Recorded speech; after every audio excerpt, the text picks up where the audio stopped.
今日は2人でスターオーシャンラジオゆかぺローション。スクウェア・エニックス様のゲームスターオーシャンアナムネシスをより楽しむための情報を発信していく番組です。今回はもっと交渉しようアナムネシスと題しまして、我々やユーザーの皆様のゲームに関する要望をまとめさせていただきました。ちなみに決してディスりたいわけではなく、あくまでこうすればもっと盛り上がるのではというこのゲームを愛してやまない私たちやユーザーからの提案でございます。素人意見なので不可能な望みも多数入っているかとは思いますが、要望をまとめさせていただきました。それでは早速一つ目のコーナー行ってみましょう。ガチャー。それではまず私から一つ目です、ガチャの見直し、ということでちょっと大きなテーマでございますが、新キャラの限定率を下げる。現状限定が多すぎてほとんどのキャラが取り逃したら1年ほど待たないと手に入らず、1年後では型落ちしていると、で現状の情報修正ではまだちょっと前線に出しづらいというところがございますので、私はねちょっとこの工場、いわゆる工場のキャラをちょっと増やしてほしいなと思います、そしてですねもう一つ、過去キャラの定期ピックアップ。確かにね。これはね望んでるユーザーの方多分かなり多いと思う。私はメイドネルさんがいまだに欲しい、ずっと言ってるんですよね、最近始めた人とか知らない場合あるしね。そうですよね、まあ水着とかはね夏の季節限定とかでまあいいかもしれないですけど、以外のねそうね、季節に問わない。そうですね、工場キャラでもいいですよ全然。さあそしてユーザーの皆様からもお便りが届いておりますので、さあ健太郎氏、じゃあこれはパンクザさんでいいのかな、多分ザパンクさんでアメリカと日本語で逆になっちゃったんだよなるほどね、ガチャ演出のバリエーション追加、ほぼ発展してない構成用が聞こえなかった瞬間に、ほぼ絶望確定なのでガチャを引くワクワクがもっと欲しいと。ですね、確かにもう構成用が聞こえなかった瞬間にスキップしちゃう方も多いですからね、もう終わったって。これストーリーでさアニメあるからさ、なんかアニメのカットインとかすればいいのにね。ああ面白いね、カットイン演出とかも欲しいね、確かに。でもね昇格ももうちょっとしてほしいね。昇格だって俺長くやってるけど俺2回しかない。そうね、なんかそういうワクワクするような演出があればいいね、諦めないでもうちょっと粘れば出るかもしれないよっていう高揚感みたいなのが欲しいね、じゃあ次、竹内秀樹さんでいいのかな、武器ガチャやキャラチケットガチャで3年や5年でも回せるようにしてほしい。チケットね。今は1か10なんで、なるほどね。そういう細かいのも欲しいっていう意見もございますね。なるほどね。とりあえずガチャに関しては以上かな、じゃあ次キャラ。さあじゃあまず私から、コラボキャラの有効度問題について、これがですねコラボキャラのみ有効度を今現状上げられず、アシストの発動率が目に見えて低いと、で有効度や好感度というある種の恋愛要素的なやつがねその他のコラボ先から NG が出るのであれば分かんないですけどね、そういう内情的なのがあるなら、せめて発動時は他キャラより 50% 高いなどの救済処置がないとですね、現状だと単純にコラボキャラのアシストが弱い、これを何とかしてほしい。確かにせっかくの限定なのにね、確かにそれはあるかも。あと次ですね、星5エース以外のキャラも使いたいと。これはね他の方もおっしゃられてた方いたんですけど、星3星4とかあと非エースキャラとか、やっぱり星5エースしかほぼ人権がないと、なんでただ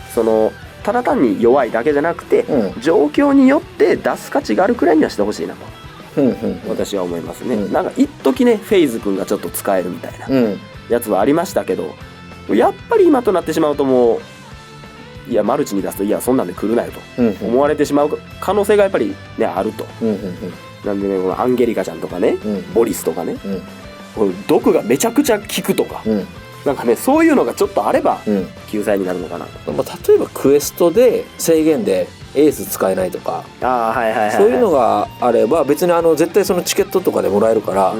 なんかそういうのでやってみてもいいんじゃないかな。確かにね、じゃあ次いきますよ、次はですね 3D ビュー画面について、これはねちょっとね見たい、これはまず、いくつかあるんですけど、まず空間パターンを追加してほしい。今宇宙じゃないですか、青っぽい、じゃなくてこんなにね凄まじい高グラフィックのゲームはね世の中にそうないんで、撮影機能をもっと飛躍させてほしいと、でそう撮った写真を Twitter やインスタなどに簡単投稿機能をつけることでユーザー発信のゲームの拡散力が高まるじゃないかと、私は思うんですよね、すごいおしゃれな写真撮れたよとか、なんかそういうのちょっと欲しいなと。これ健太郎氏からもなんかそのまあもちろんその有効度マックスキャラ限定でなんか開放されてなんか撮ったりとかして、あとはなんかそのイベチケみたいな感じで、そういう撮影チケットみたいなのが用意して、まあ撮ったりとかして、でなおかつそのアルバム機能みたいなもう設けてもらって、でそのフレンドに限定でもいいのかな、なってる人のなんかそれを見れるとか、いいね、こういうおしゃれな写真いいねとかなんか持ってないキャラの写真とか交換とかなんか、まあちょっとその直接の遊びとは関係ないけど、せっかく綺麗なねグラフィックがあるから、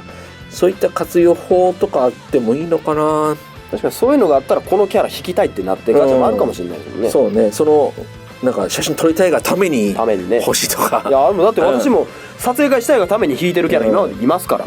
あとですね、もう一つですね、これはかなり多くのユーザーの方から届いてた意見なんですけども、縦回転。なるほど、禁断の禁断の縦回転。縦回転特に深い意味はないですよ、どうして付与してほしいかは別に明言されてないですけど、縦回転という3文字が下の煽りからのアルバム増えそうだね。増えるでしょうね。やっぱりね、横もいけるなら縦っていう純粋なそれだけですよ、別に何がしたいというわけじゃない、っていうね超多数の意見が届いてました、なるほどね。あとは私であれなんだけど、衣装のベースカラーだけでもなんか変えれたらなっていう。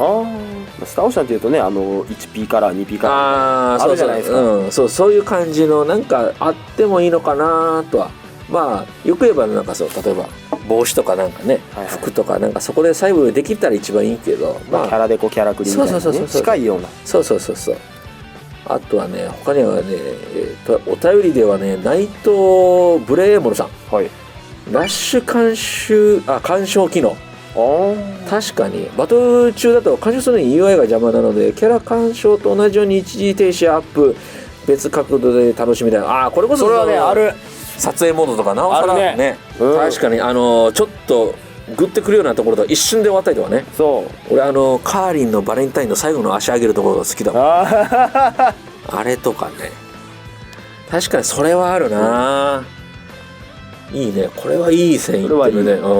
さすが。別角度って言うとひょっとしたらラッシュの作り直しになっちゃうから難しいかもしれないですけど、もう干渉ぐらいはいけそう。確かにね。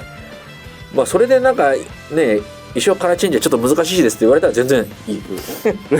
干渉できるんであればね。確かになんかその使う前みたいな新キャラ引いた時とか、まず私たちのこの意見はあくまでこうしてほしいって言ってるんじゃなくて、こういう意見も出てますが、なんかいかがですか、そういう系のやつっていう感じで発信させていただいておりますので、じゃあ次の項目いきますかね。バトル。さあバトルに関した項目でございますが、で私からいきます。まずこちらです。生放送でも私たちは何度も言っておりますが、床ペロしちゃったら生存者のカメラに切り替えて勉強したい。でこれ暇だからじゃなくて勉強したいっていうところがね、やっぱりでもね、これはね他にもね結構意見があると思うよ。結構あります。じゃあ次いきますよ。もう一回私、キャンセル帯域モーションの解除、これはね他にも書いていらっしゃってた方いたんですけど、長押ししてキャンセルコンボをね発動しようとしたけど、今行ったらボスの攻撃食らうとかいう時にその状態を解除したい、ただ現状できないんで、その一瞬離してスッとバックステップして戻るとか、そういうのなんで、例えば画面外にスワイプしたらその待機モーションが解除して、普通にまた行動できるようになるとか、それがちょっと欲しいですね。だってあれも長押ししちゃったらおしまいじゃないですか。もうこの世の終わりですよね。まあね。じゃあ次いきますね。次アクション性の追加ということでまた私から発信させていただきます。ジャンプや足場を使用した高低差バトルやエンド・オブ・エターニティでゲームはね壁があるんですよ、バトルに、その壁に隠れて攻撃をやり過ごすとか、あとは分かんないですけど、例えば地面から吹き出す風で上昇できるとか、なんかそういうボスによって戦略を立てられるギミックみたいなのがあれば、マンネリ化しないんじゃないかなと、これはあくまでなんかこういう例えなんですけど、そういう系の何か要素みたいな新要素があれば、なんか別枠でやってもいいのかな。全然別枠でも構わないですよ、なんかそういう系のバトルとか、これ一辺倒じゃなくてね、こういうのもあったら面白いんじゃないかなと、でね、私まだあるんですよ、いっぱい言いたいことが、あとね対人戦モードの追加、これはねちょっと賛否両論あるかと思うんですけどね、例えばこっち2人2キャラで敵さんも2キャラの、まあ PVP ですよね、プレイヤー VS プレイヤーの2人のキャラを切り替えながら戦うと、嫌っていう人もね多分いるのは分かってるんですよ、PVP 嫌いだ、でもこれはね面白いと思う、このゲームは。このゲームでプレイスキルが出るゲームだから、まあそういうなんかアリーナ的な機能、そうですね、まああってもいいのかなとも思ったりもして、まあこれは本当に賛否両論あると思う。まあこれは本当に新要素です。まああんまりね報酬を高くしすぎない方がいいかなと思います。ああそうね、本当に楽しむ、なんかちょっと気分転換ねやるぐらいとかでいいと思うけどな。あんまりそこですごい強い武器とかね、とかなっちゃうとちょっとそれはね。それはねあれなんで、まあちょっとこういうのも面白いんじゃないかなっていう意見。じゃあ私からはですね、まあこういう言い方が正しいかわからないけど、ユニゾンシステム。いや今回のこの作品ってそのいろんなナンバリングのキャラクターがせっかくいるのに、そのキャラクター同士の絡み合いが意外と、まあストーリー上はあるけど、このゲーム中にはないから、なんかそういう特定キャラの組み合わせで、条件が整うとなんかそのユニゾンラッシュみたいなとかっていうもうなんかできたらいいかなと思ってて、でもちろんなんかね絵合わせみたいな、ああいうねコンプガチャみたいなあるから、そこに抵触しないぐらいの、例えばそのフレンドとかでもいいんだよ、自分が持ってなくても。なんかその組み合わせがあるキャラクターでフレンドさんがそのキャラクターに来たら撃てるとか、いろんなキャラを使う必要性が出てくるんじゃないのかなと思って、あってもいいのかなとちょっと思っちゃった。それは面白そう、確かに。あとはね、ここからお便りですけど、まずはマルモさん。これね私の友達ですね。戦闘中に控えメンバーと入れ替え可能。これはね私面白いと思うんですよ、本当にその3人準備していってでそのキャラを3人切り替えながら、そのマルチで戦う、やばくなったらディフェンダーに変えるとか、そういうのもね面白いと思う。確かに。であと同じくマルモさん、ギルド要素追加で時間制限なしのギルドボス討伐。まあこれもね賛否両論あると思うんですけど、まあ高 HP の敵をまあ1日か2日かけて削っていくとかね、なんかまあよくあるレイドバトルみたいな感じとはあんのかな。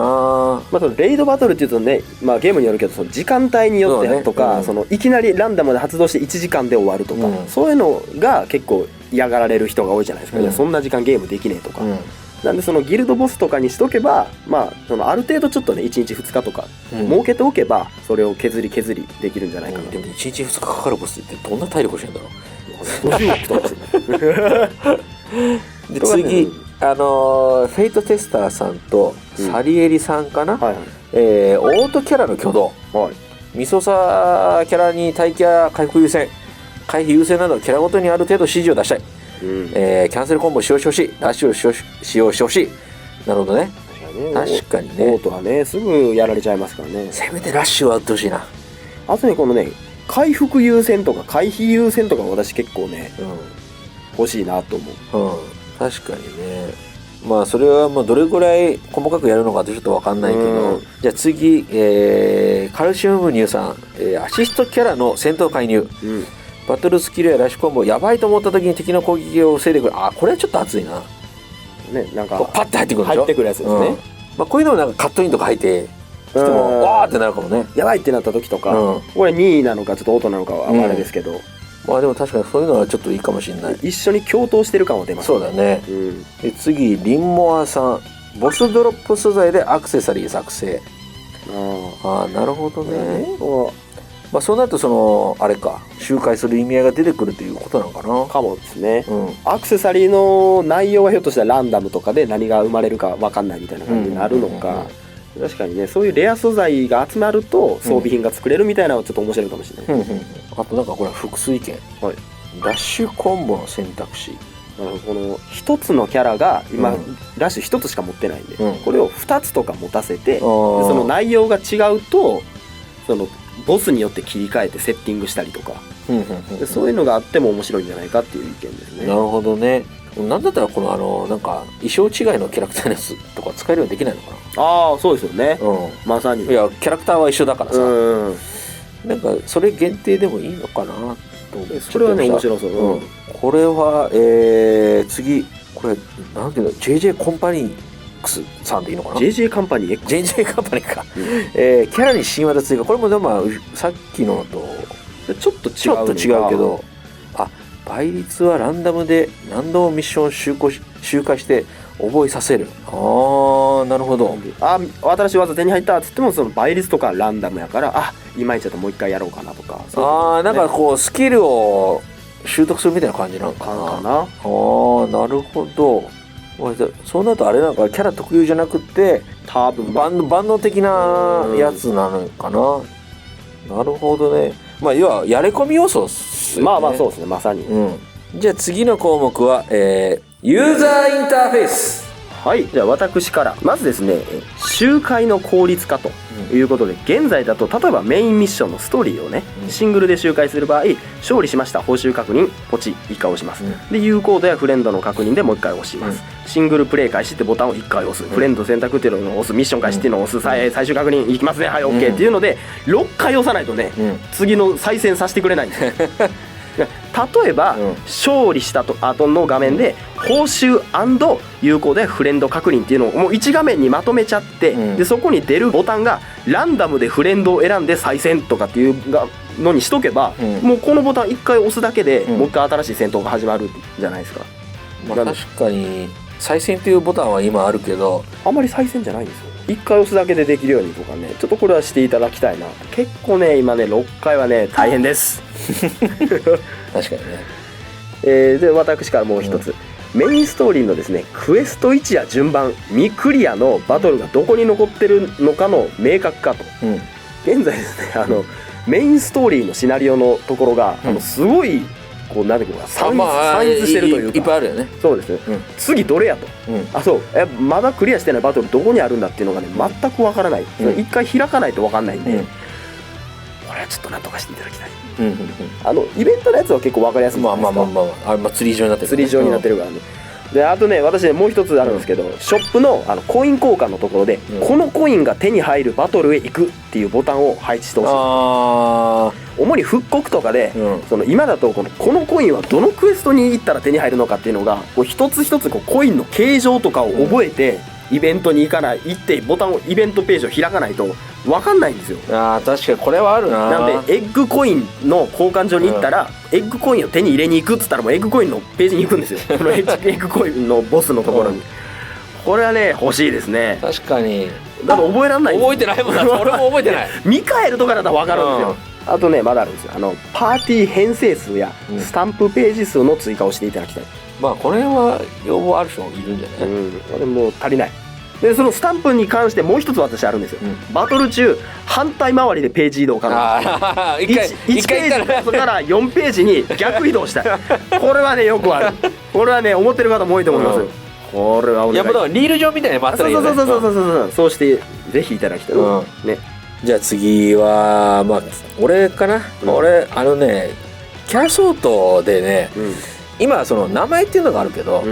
その名前がまず肩書きが優先されるから、結局バラバラになっちゃうんだよ、だから俺キャラクター名のソートが欲しい。要はもうマリアってついてもマリアのキャラクターザーって並ぶようにとか。これはね欲しい。あとナンバリングとかもありますけどね。なんかそう名前だと本当もう結局もうごっちゃごちゃになっちゃうから。確かにね。これはね現状の名前からねアップデートしていただいてもいいぐらい。なんか肩書きよりキャラクターの名前の方が俺はありがたいかなって思っちゃう。確かに。次はですね、マルチ入室後にできる変更、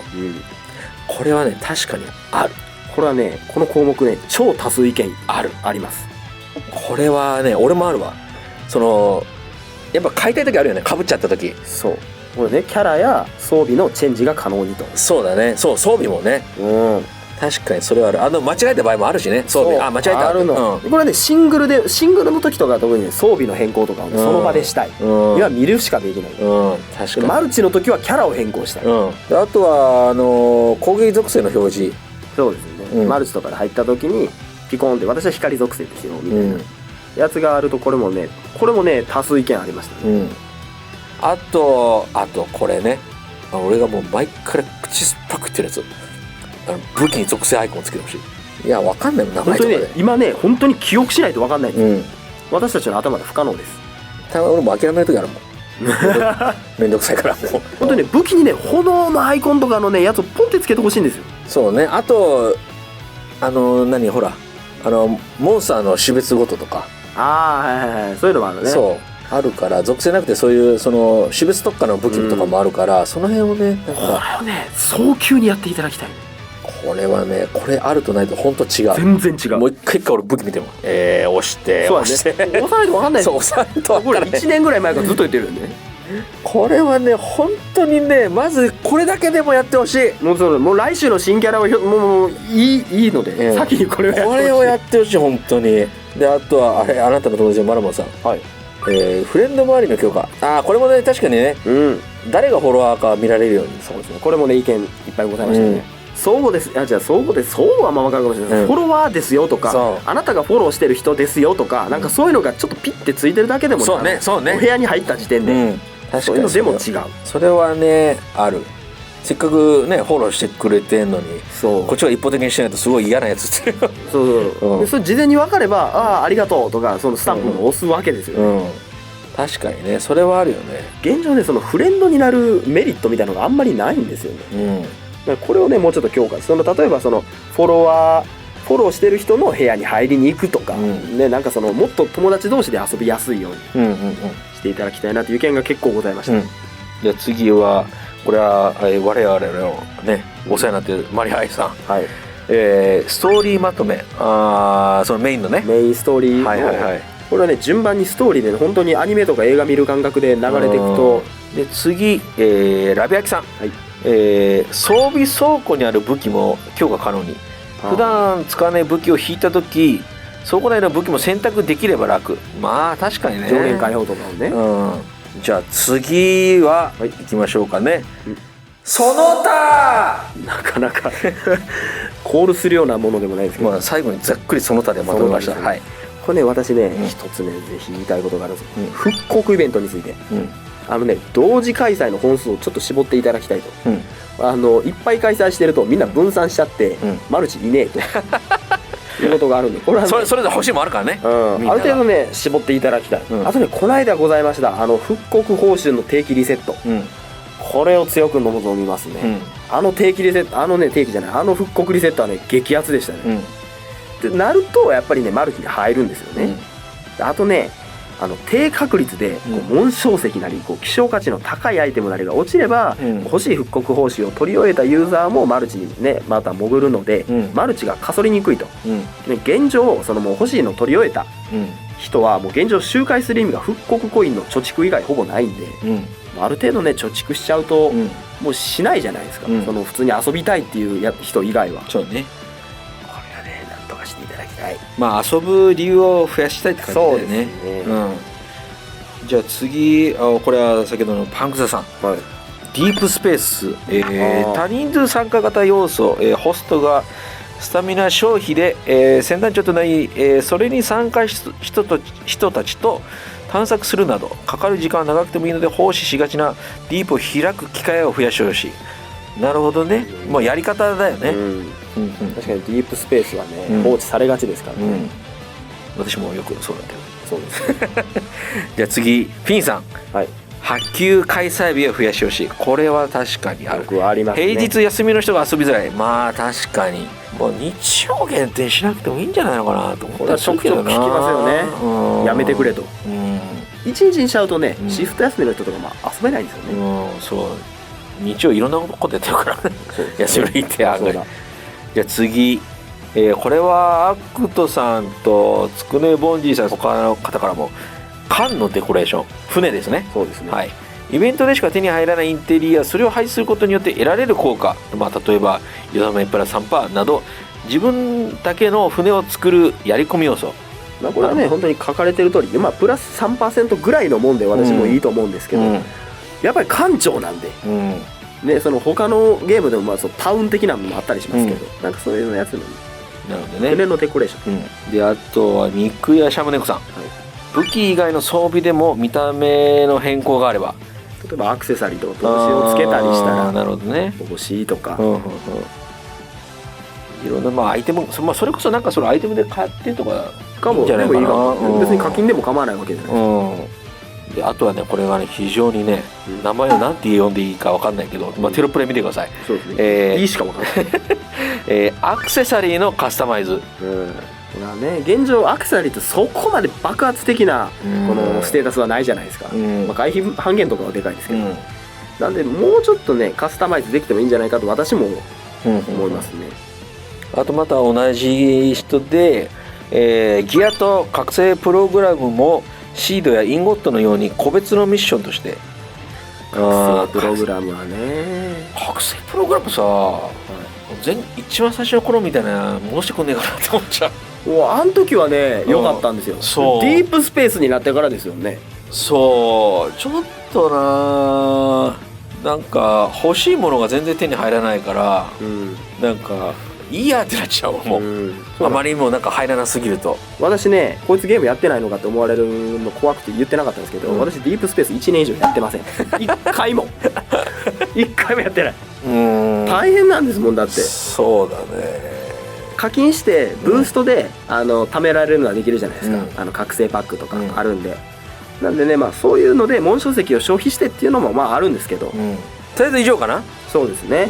多分ねこのゲームが嫌いで意見を出す人ってねいないと思うんですよ。そうだからそのゲーム好きだからもっとこうなったらいいのになっていう、他にはここに出ていなかったご要望をお持ちの方も多分多数いらっしゃると思うので、よければこちらの動画のコメントの方にお書きいただければ、公式様の方にこういう意見をまとめさせていただきましたと、送付させていただきますので